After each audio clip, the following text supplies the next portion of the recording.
예, 안녕하십니까. 저는 국민의힘 서울 용산 지역의 권영세 의원입니다.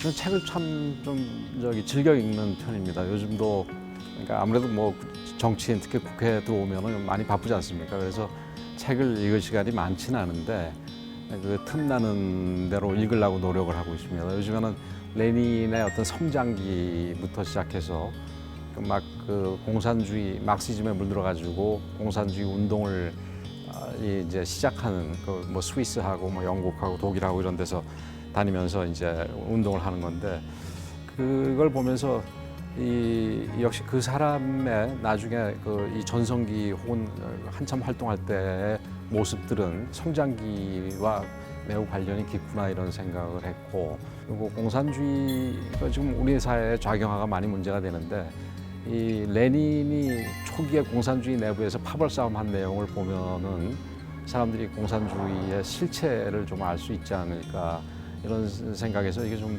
다른 사람들도 많이 봤으면 좋겠는데, 레닌 이 책 자체가 한 700페이지 되는 거라서 아마 많이 볼 것 같지는 않습니다. 그래서 저는 어렸을 때도 책을 좀 많이 본 편인데 그 책 속에서 여러 가지 제가 그 살아가는 지혜나 아니면 제가 일하는 데 필요한 지식이나 또 일하는 데서 필요한 지혜도 있죠. 이런 거를 많이 얻을 수 있는 것 같아요. 정치를 하면서 보니까 이 공감이 무엇보다 필요한 게 공감인 것 같아요. 이 정치는 누구의 그게 이제 뭐 예를 들어 구의원 같은 경우는 좀 작은 집단, 그다음에 시의원은 좀 큰 집단, 뭐 이 국회의원은 조금 더 큰 집단. 예를 들어서 대통령 같은 경우 한 나라를 대표를 하는 역할인 담당하는 건데 자기만 생각한 대로 가고 다른 사람들이 어떻게 생각하는지를 고려하지 않는다면 그건 좋은 정치가 될 수 없는 거 아니겠습니까? 요즘에 이제 내로남불 얘기가 뭐 거의 뭐 요즘에 그 저기 이 시대를 관통하는 키워드처럼 돼 있는데, 내로남불도 일종의 거기는 의식적인 거부지요. 내가 저기 하는 것과 당신들이 하는 것에 대해서는 차단이 돼 있다. 그러니까 당신들이 뭘 느끼든지 나는 거기에 대해서 받아들이지 않고 나는 내 멋대로 하고 너는 그러나 네 멋대로 하면 안 된다. 뭐 이런 거 아니겠습니까? 그건 의식적인 거부인데, 예를 들어서 저 같은 경우는 용산의 주민들이 어떤 지금 바람을 갖고 있는지 어떤 아픔 속에 있는지 이런 거를 같이 느낄 줄 알아야지 그 지역을 주민들과 같이 일을 할 수 있고 그 지역을 대표하는 의원으로 자격이 있다고 생각을 합니다. 그래서 공감이 굉장히 중요하게 생각을 합니다.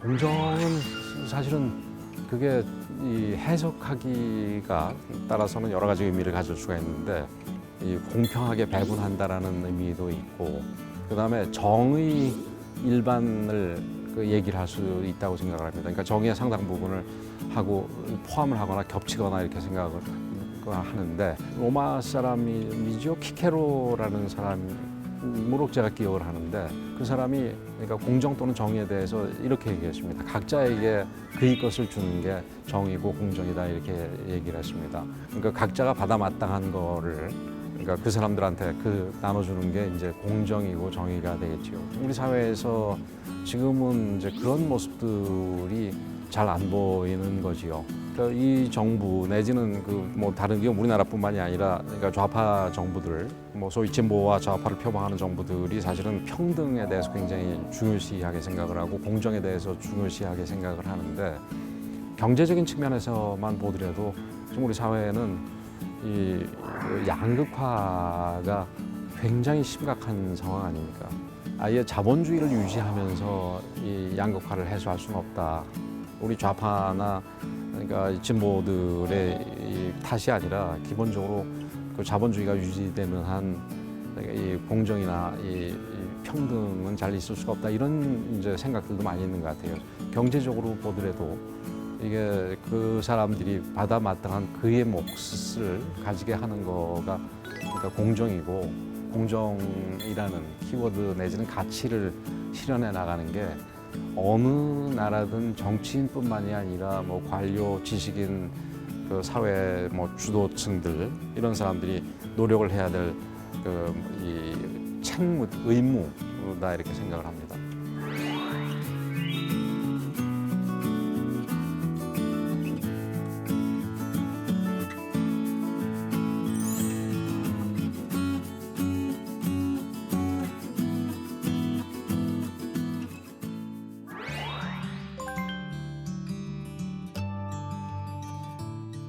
저는 처음에 정치를 시작할 때도 그러니까 정치를 그런 인식하에 들어왔는데 정치는 수단입니다. 수단. 그러니까 변화의 수단. 제가 검사를 그만둘 무렵에서도 정권 교체기에 검찰에 굉장히 혼란이 있었습니다. 뭐 지금하고 비교해 보면은 그 굉장히 사실은 약한 정도의 혼란인데 그 당시에 검찰이 바로 서야 뭐 정치가 바로 선다, 나라가 바로 선다 이런 얘기가 있었는데 이거는 그게 말이 아니라 이 선우가 바뀌었다. 이게 정치가 바로 서지 않으면은 검찰도 절대 바로 서지 못하고 그 바로 세우는 척 해봐야 그거는 이전에는 저 세력한테 이 삐뚤어져 있던 거를 이번에는 이 세력으로 삐뚤게 놓는 거에 불과하지 진짜 바로 세우는 게 아니다. 근데 이게 진짜 바로 서려면 정치가 바로 서야 된다 이렇게 생각을 해가지고 그 정치가 아까 변화의 수단이고 그 제 비유에 의하면 내비게이션이라면은 그 내비게이션이 엉뚱한 길을 가르쳐줘서는 곤란하지 않습니까? 그러니까 올바른 길을 가기 위해서 정치인들이 부단히 노력을 하고 노력만 해서 자기가 그 어떤 길을 가야 될지 익히는 게 중요한 게 아니라 요즘 그러니까 정치를 하면서 보면은 저 사람이 어느 길이 바른 길은 알고 있는데 그 길을 주장하지 않고 딴 길을 주장하는 경우가 굉장히 많습니다. 솔직하게. 그래서 바른 길도 알 뿐더러 이 언행일치 내지는 그 이 마음과 행동이 심행일치가 돼서 자기가 생각하고 있는 옳다고 생각하는 길을 그대로 가는 거 이런 거가 내가 굉장히 중요하다고 생각을 합니다.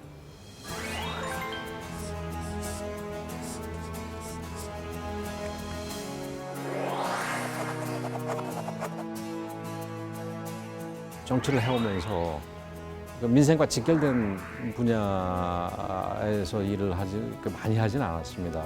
통일 분야라든지 뭐 외교 안보 분야라든지 뭐 이런 쪽을 많이 하고 민생의 한 부분이긴 하지만 검사로서의 삶도 그렇게 민생의 경제적인 측면과 직접적으로 연결되지는 않았는데 선거를 통해서 당선돼야 되는 정치인으로서 활동을 하면서 보면은 그러니까 삶, 특히 기본적인 삶이 굉장히 중요하다는 생각을 했어요. 근데 이 코로나 이후에 우리의 일상이 어떻게 바뀔지, 코로나 이후라는 게 있기나 할지, 뭐 이런 것도 모든 게 불확실한 상황이고, 그 불확실성 속에서는 민생은 점점 나빠질 거다 이거지요. 그래서 이런 상황에서는 기본적으로 국가가 해야 될 외교 안보부터 시작해서 여러 가지 뭐 이게 법치주의 확립이라든가 이런 것도 중요하죠, 당연히. 근데 그런 거와 함께 민생을 돌보는 일은 특히 더 중요한 상황이 됐다 이렇게 생각을 합니다.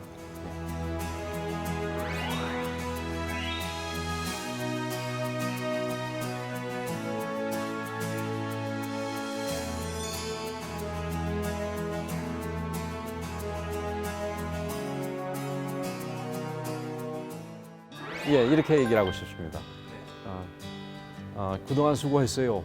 앞으로도 좋은 일 많이 지금처럼 이제처럼 해주시기 바랍니다. 수고했습니다.